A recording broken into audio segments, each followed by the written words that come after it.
Outstanding. It's good to see folks joining us. We'll go ahead and get started here in a minute. Oh, we got fantastic group already. Outstanding. All right. Well, as folks are entering in and joining, just a real quick good afternoon now in sunny Colorado Springs.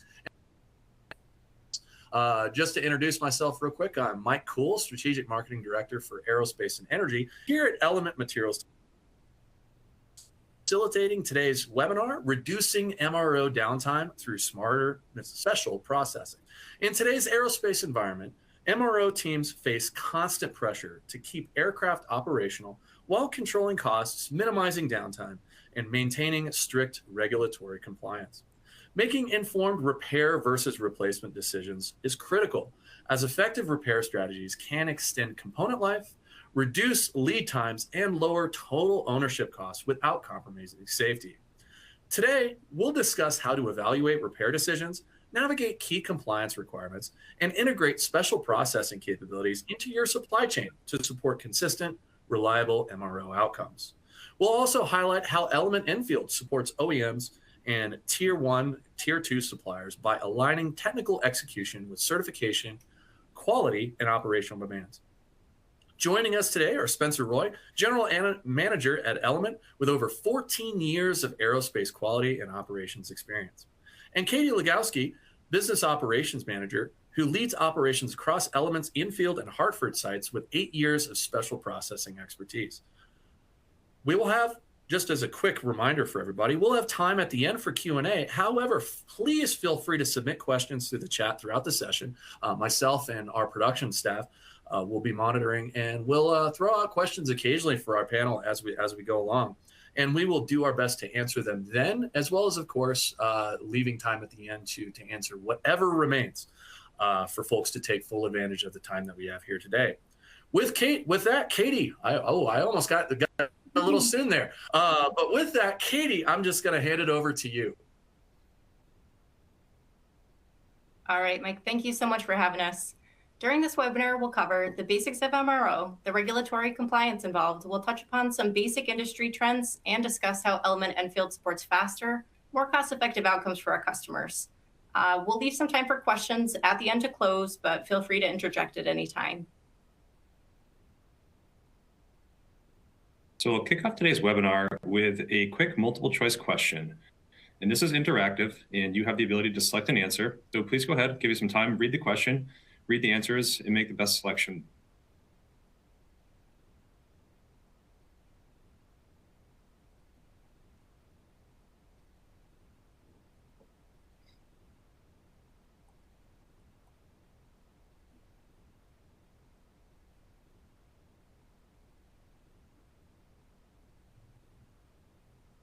So you see the answers coming in. We'll give it a few seconds, and then we'll take a look at the outcome.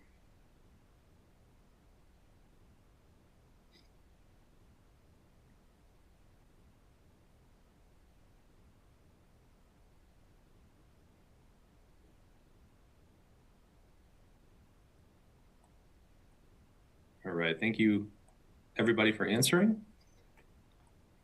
It looks like the highest driver is occasionally. Again, I appreciate everyone for answering the question. We'll pocket that for the remainder of the presentation. So diving right in, what is MRO? MRO includes all activities required to keep aircraft, engines, and components safe, airworthy, and operational throughout their life. These include scheduled inspections, component repairs, and major overhaul performed by certified facilities and technicians. These services ensure aircraft reliability and extend component life, involving tasks from routine oil changes and tire rotations to complex engine overhauls, and are critical for defense, commercial, and general aviation. In simple terms, manufacturing builds the aircraft once, and MRO keeps it flying for 20 to 30 years.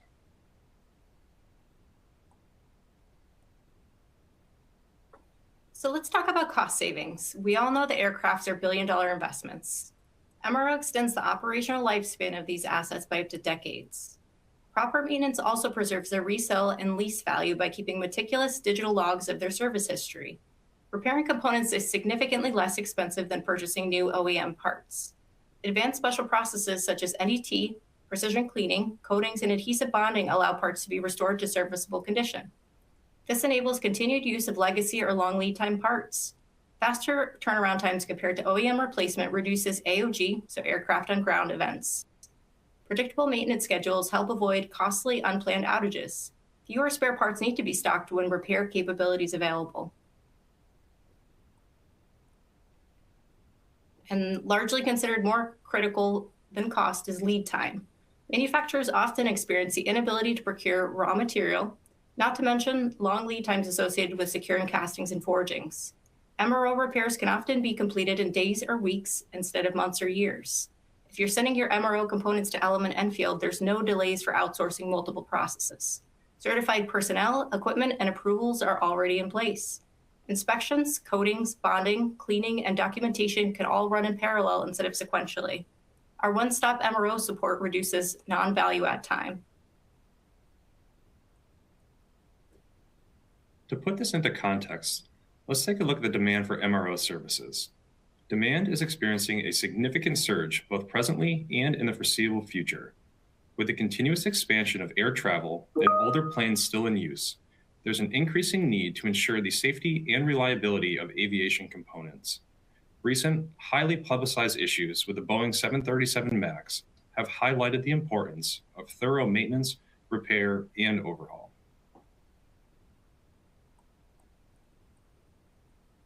And the last area I'd like to highlight is sustainability. Unlike new manufacturing, MRO is fundamentally a repair and reuse model, which directly supports environmental, social, and governance objectives. Instead of scrap and replace, MRO focuses on restore and extend. That shift has significant environmental, financial, and operational benefits.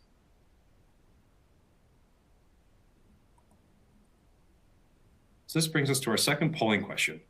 Same as the first, we'll give you some time to read through the question and select a multiple choice answer. We'll take a look at the responses in a few minutes.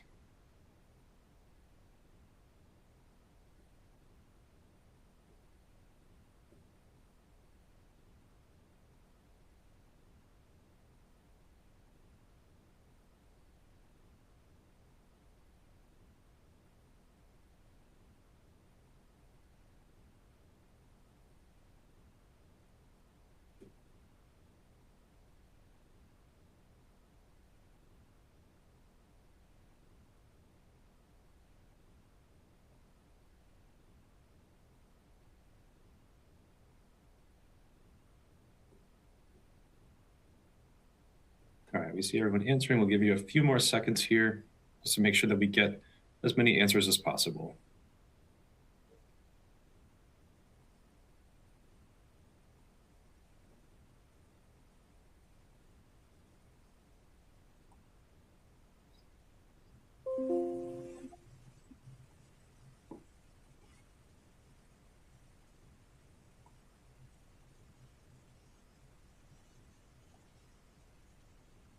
All right, switching over, let's take a look at the responses collectively.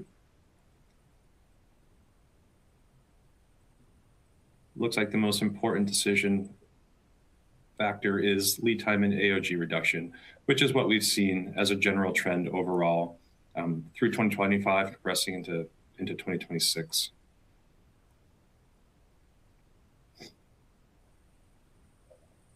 Yeah, Spencer, this is one that I've had a fair amount of personal experience with. Our AOG desk when I was with Avial was constantly fired. Lots and lots of customers focused on, of course, AOG time reduction, lead time reduction, really in some cases over cost savings, is really kind of capacity versus lead time of testing. Is that something you guys have seen in the lab personally on your side? Absolutely, yes. As a general trend in the business, absolutely on the MRO side with AOG, just on the regular production side as well. The primary factor running the business right now is absolutely turnaround time and reducing turnaround time as much as possible. Absolutely coming in second to cost savings. Yes, sir. Thank you.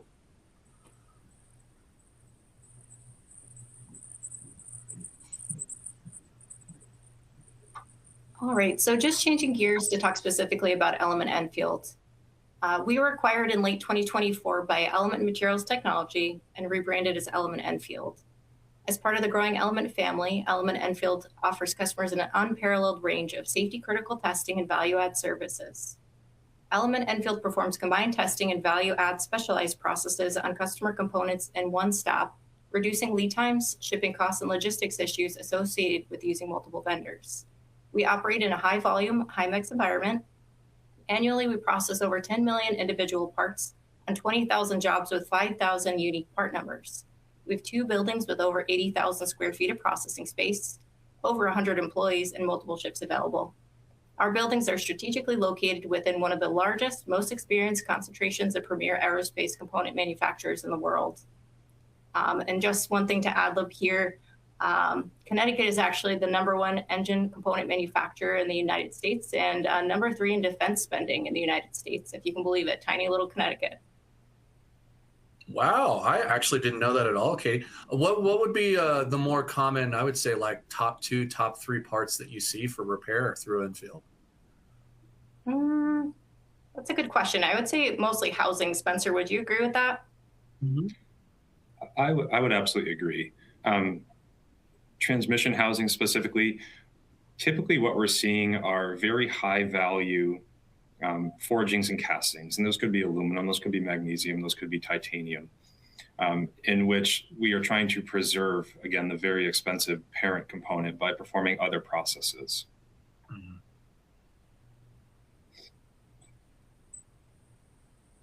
Oh, outstanding. Thank you. And so overall, our facility operates as a Part 145 FAA and EASA certified repair station, which places us among a highly regulated and trusted group of maintenance providers in the global aviation ecosystem. These certifications confirm that our processes, personnel, equipment, training, and quality systems meet the most stringent airworthiness and safety requirements in the world. In the MRO environment, this is critical. Airlines, leasers, OEMs, and defense operators depend on repair stations that can legally return components to service with full regulatory approval. FAA and EASA accreditation ensures our repairs are traceable, certifiable, and globally accepted, reducing risk for operators while maintaining compliance across international fleets.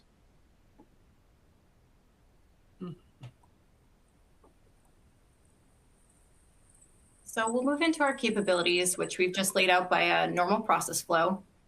Stripping coatings from aerospace components is a critical step to ensure accurate and reliable inspection.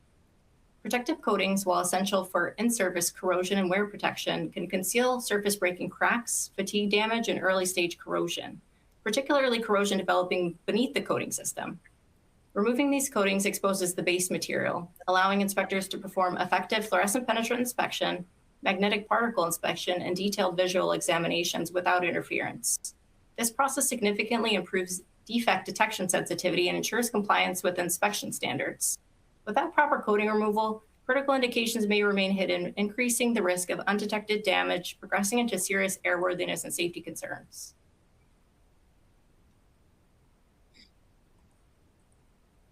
Flowing right into the next step of a typical process flow. Onto fluorescent penetrant inspection, or FPI for short, which is a liquid penetrant non-destructive testing method used to detect surface defects in materials by applying a fluorescent dye that penetrates cracks and then is drawn out with developer for inspection under UV light.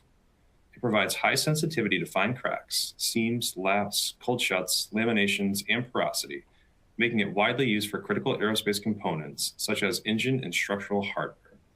FPI is cost-effective, repeatable, and regulator approved, and is often a mandatory inspection step in MRO processes to ensure airworthiness and prevent in-service failures.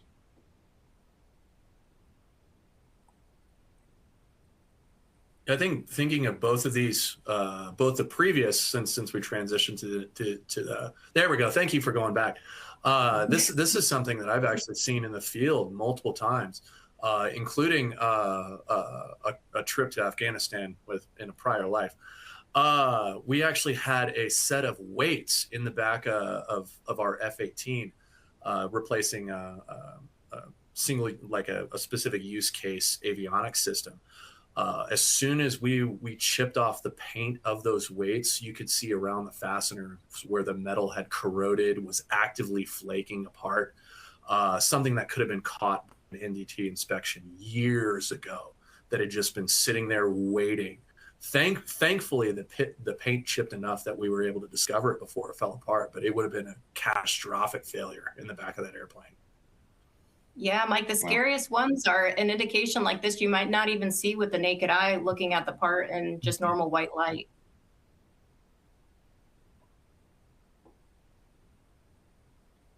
No, very, very cool stuff.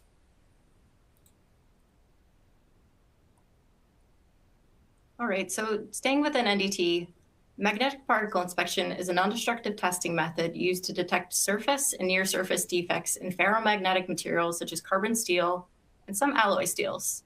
Magnetic particle inspection works by first creating a magnetic field using electrical current. The material has a surface or near-surface defect. The magnetic field is disrupted, creating a leakage field at that location.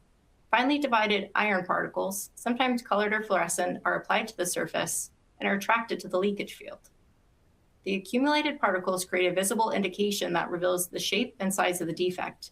It's commonly used in aerospace and for parts like landing gear components, shafts, and fasteners. MPI can identify flaws just below the surface, while FBI can only detect discontinuities that are open to the surface. It's also worth noting that all of our inspectors here in Enfield are cross-trained for both FBI and MPI, just so they can best flex to meet changing capacity needs.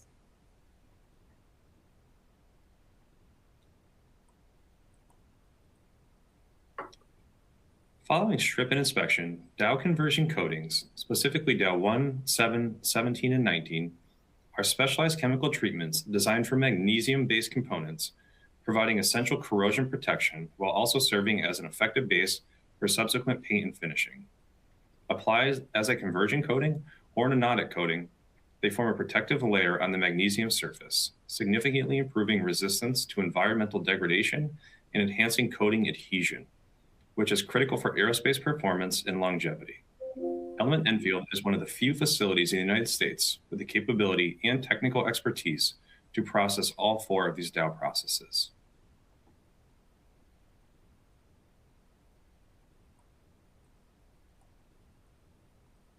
So next we'll focus on dry film lubricant.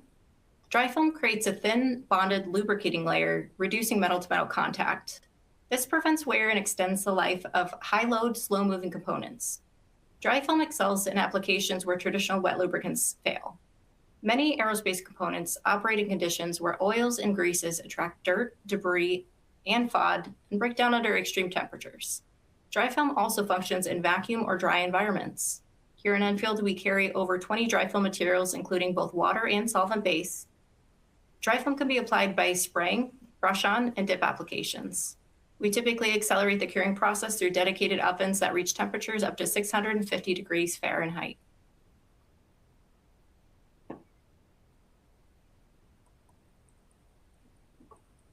Now let's turn to adhesive primer. Adhesive primer is a specially formulated coating applied after surface preparation and before adhesive bonding. Priming creates a stable, compatible, and durable interface between the base material, whether that be metal or composite, and the structural adhesive itself.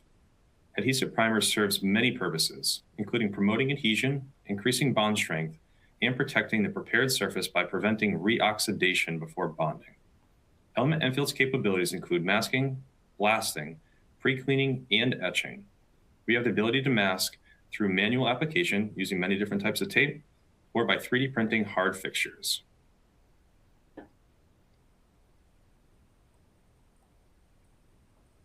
Once parts have been prepared, they're subsequently bonded.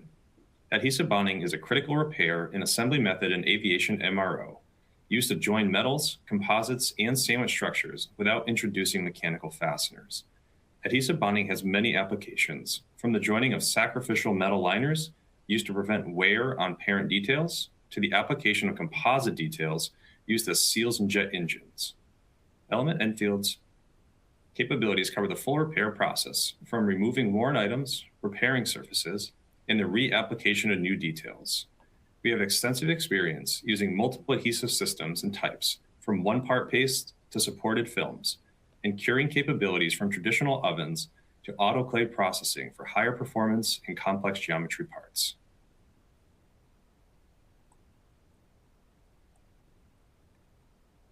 To build on that, let's review light machining. Light machining bridges the gap between a bonded component and final operations. Machining after adhesive bonding is a critical step to achieve precise geometry, surface finish, and functional performance. During liner binding, Element Enfield intentionally bonds with excess material and utilizes CNC lathe operations to precisely turn oversized or near net components to final dimensions and tight tolerances. This capability ensures dimensional accuracy, concentricity, and proper fit up after bonding or repair processes, restoring parts to print-ready condition. By integrating machining in-house, Element Enfield reduces turnaround time, improves quality control, and supports efficient MRO flow for critical aerospace hardware.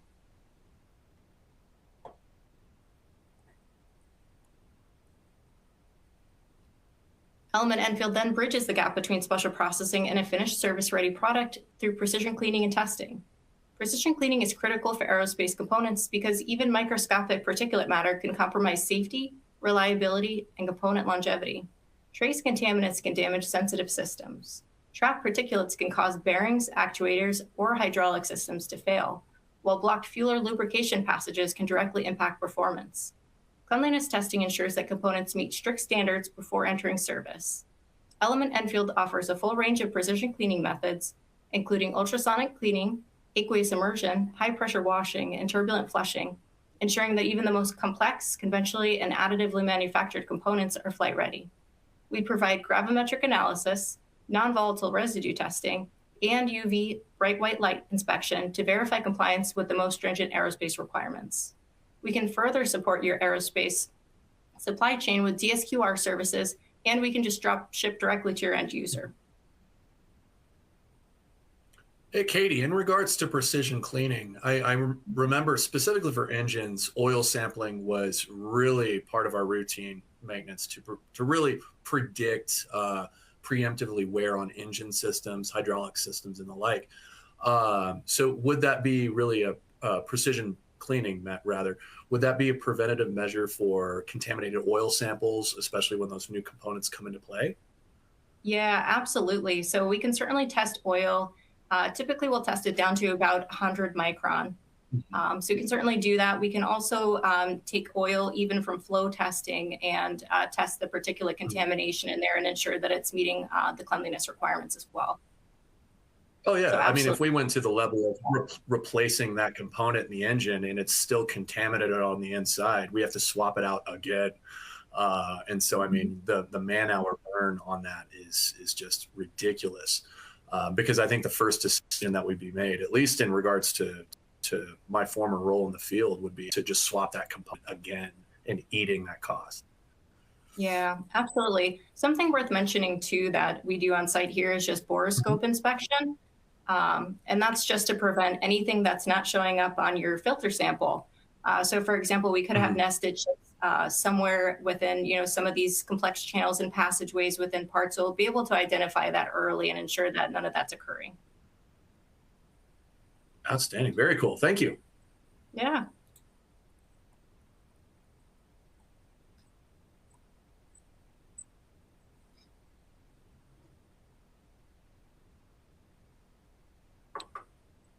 All right. So All right, everybody. Go ahead, Oh, no worries. I was just about to say, with that, we actually will open up the floor for any questions to our panel, to our audience, to any of our producers, really anyone on the call that want to learn more about these specific processes. Have, of course, any real world examples like we've been talking about throughout this presentation.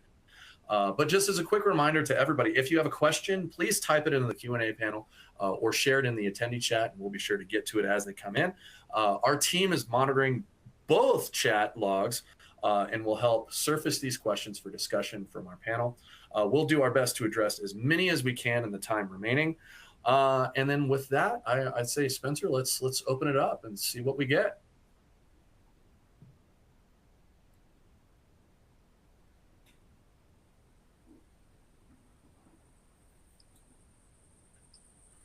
I don't know about you guys, but I've been feeling nostalgic throughout this entire presentation.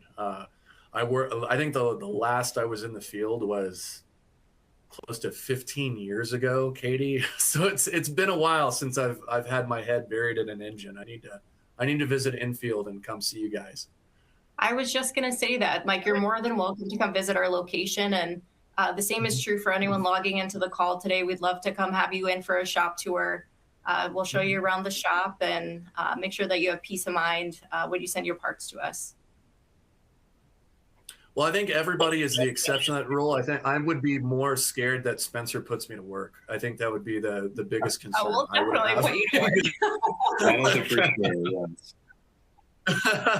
yes. We'll have you gown, bootied up, and in the clean room before you know it. Yeah. Just pressure washing engines like I did back in the day.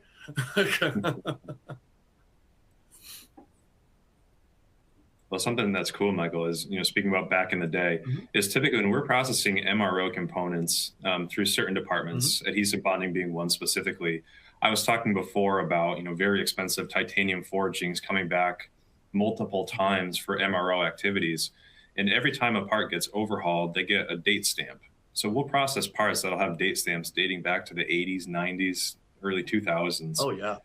So it's really, really cool to think about how many times that's been overhauled and where that component might have been all over the world during that time frame.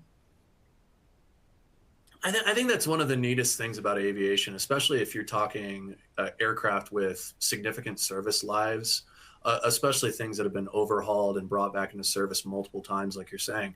One of my favorite times when I was with Lockheed early on in my career, we would find storerooms filled with old like F4 components, old like 1970s, 1960s parts just hanging out.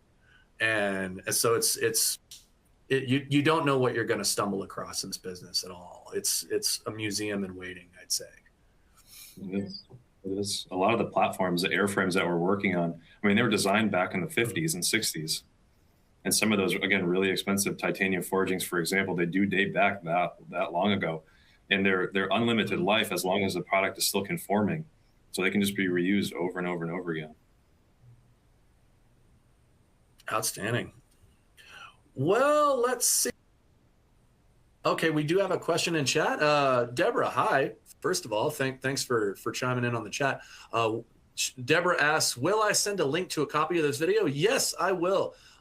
Just as a quick reminder to everybody, we will actually kick out a recording of this to all of our signups. So everyone who has attended, as well as those who signed up to attend and couldn't unfortunately join us today, we will kick that out to everyone. And a copy of this will be put on our YouTube channel as well here in about the next week, 2 weeks, as soon as our editing team gets a hold of this. So you'll be able to see it in both formats at your leisure. And Deb, too, if you're curious about any of your capabilities, either on the OEM side or on the MRO side, we'd love to connect with you. Feel free, our emails will be all the way at the end of this presentation. We'd love to connect, set up a Teams chat, or like I said before, have you right on site. We'd love to talk more about you and your needs. That is one thing about the Enfield team that I give you guys endless credit for, is whenever a call comes in, y'all are the first to pick up the phone. So accessibility and relationships are very important in this business. I think all of our attendees are very well aware of that. And the Enfield team is for sure on the top of the pile for that. I'm glad to hear that. And we can't take all the credit for it. We do have a really great customer service team and a really great team of managers and planners here. So you've got the whole team supporting you. All right, with that, we've got 1 minute left for any remaining questions or any other cool stories that folks have. Got a lot of experience in the chat, so.